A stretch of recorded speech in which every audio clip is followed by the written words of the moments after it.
Chapter 4. The first principle in the science of getting rich. Thought is the only power which can produce tangible riches from the formless substance.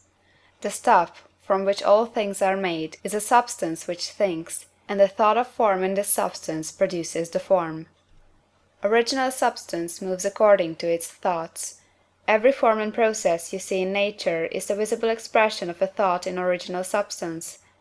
As the formless stuff thinks of a form, it takes that form; as it thinks of a motion, it makes that motion. That is the way all things were created. We live in a thought world, which is part of a thought universe. The thought of a moving universe extended throughout formless substance, and the thinking stuff moving according to that thought took the form of systems of planets, and maintains that form. Thinking substance takes the form of its thought, and moves according to the thought. Holding the idea of a circling system of suns and worlds, it takes the form of these bodies, and moves them as it thinks. Thinking the form of a slow-growing oak tree, it moves accordingly, and produces the tree, though centuries may be required to do the work. In creating, the formless seems to move according to the lines of motion it has established. The thought of an oak tree does not cause the instant formation of a full-grown tree, but it does start in motion the forces which will produce the tree along established lines of growth. Every thought of form, held in thinking substance, causes the creation of the form, but always, or at least generally, along lines of growth and action already established. The thought of a house of a certain construction, if it were impressed upon formless substance, might not cause the instant formation of the house, but it would cause the turning of creative energies already working in trade and commerce into such channels as to result in the speedy building of the house. And if there were no existing channels through which the creative energy could work, then the house would be formed directly from primal substance, without waiting for the slow processes of the organic and inorganic world. No thought of form can be impressed upon original substance without causing the creation of the form. Man is a thinking centre, and can originate thought. All the forms that man fashions with his hands must first exist in his thought. He cannot shape a thing until he has thought that thing. And so far man has confined his efforts wholly to the work of his hands. He has applied manual labor to the world of forms, seeking to change or modify those already existing. He has never thought of trying to cause the creation of new forms by impressing his thoughts upon formless substance. When man has a thought form, he takes material from the forms of nature, and makes an image of the form which is in his mind. He has so far made little or no effort to cooperate with formless intelligence, to work with the Father. He has not dreamed that he can do what he seeth the Father doing. Man reshapes and modifies existing forms by manual labor. He has given no attention to the question whether he may not produce things from formless substance by communicating his thoughts to it. We propose to prove that he may do so, to prove that any man or woman may do so, and to show how. As our first step, we must lay down three fundamental propositions. First, we assert that there is one original formless stuff, or substance, from which all things are made. All the seemingly many elements are but different presentations of one element. All the many forms found in organic and inorganic nature are but different shapes, made from the same stuff. And this stuff is thinking stuff. A thought held in it produces the form of the thought. Thought, in thinking substance, produces shapes. Man is a thinking centre, capable of original thought. If man can communicate his thought to original thinking substance, he can cause the creation or formation of the thing he thinks about. To summarize this, there is a thinking stuff from which all things are made, and which, in its original state, permeates, penetrates, and fills the interspaces of the universe. A thought, in this substance, produces the thing that is imaged by the thought. Man can form things in his thought, and, by impressing his thought upon formless substance, can cause the thing he thinks about to be created. It may be asked if I can prove these statements, and without going into details, I answer that I can do so, both by logic and experience. Reasoning back from the phenomena of form and thought, I come to one original thinking substance, and reasoning forward from this thinking substance, I come to man's power to cause the formation of the thing he thinks about. And, by experiment, I find the reasoning true, and this is my strongest proof.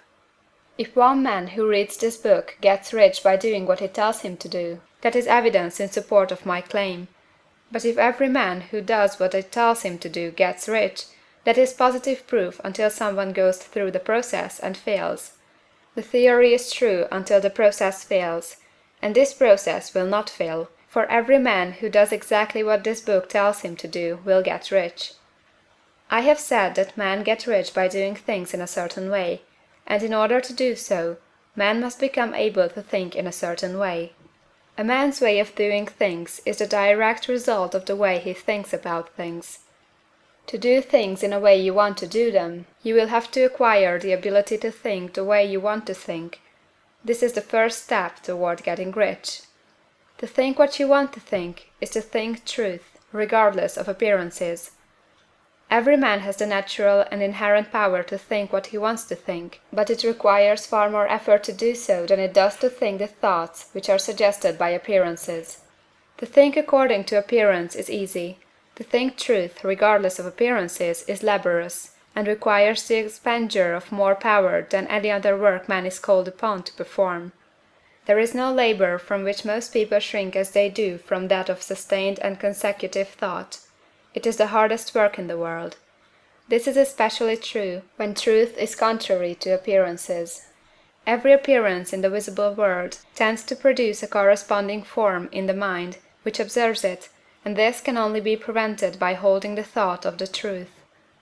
To look upon the appearance of disease will produce the form of disease in your own mind, and ultimately in your body, unless you hold the thought of the truth, which is that there is no disease, it is only an appearance, and the reality is health.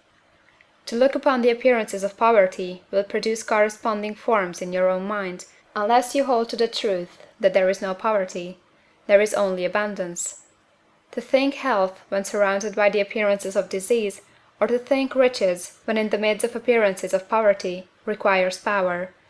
But he who acquires this power becomes a master mind.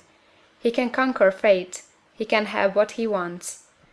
This power can only be acquired by getting hold of the basic fact which is behind all appearances, and that fact is that there is one thinking substance from which and by which all things are made. Then we must grasp the truth that every thought held in this substance becomes a form, and that man can so impress his thoughts upon it as to cause them to take form and become visible things. When we realize this, we lose all doubt and fear, for we know that we can create we want to create, we can get what we want to have, and can become what we want to be. As a first step toward getting rich, you must believe the three fundamental statements given previously in this chapter, and in order to emphasize them, I repeat them here. There is a thinking stuff from which all things are made, and which, in its original state, permeates, penetrates, and fills the interspaces of the universe. A thought, in this substance, produces the thing that is imaged by the thought. Man can form things in his thought, and, by impressing his thought upon formless substance, can cause the thing he thinks about to be created. You must lay aside all other concepts of the universe than this monistic one, and you must dwell upon this until it is fixed in your mind, and has become your habitual thought. Read these creed statements over and over again, fix every word upon your memory, and meditate upon them until you firmly believe what they say.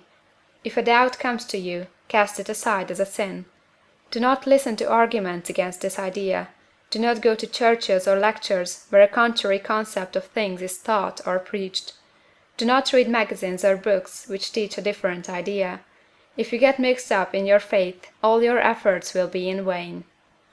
Do not ask why these things are true, nor speculate as to how they can be true. Simply take them on trust. The science of getting rich begins with the absolute acceptance of this faith. End of chapter 4.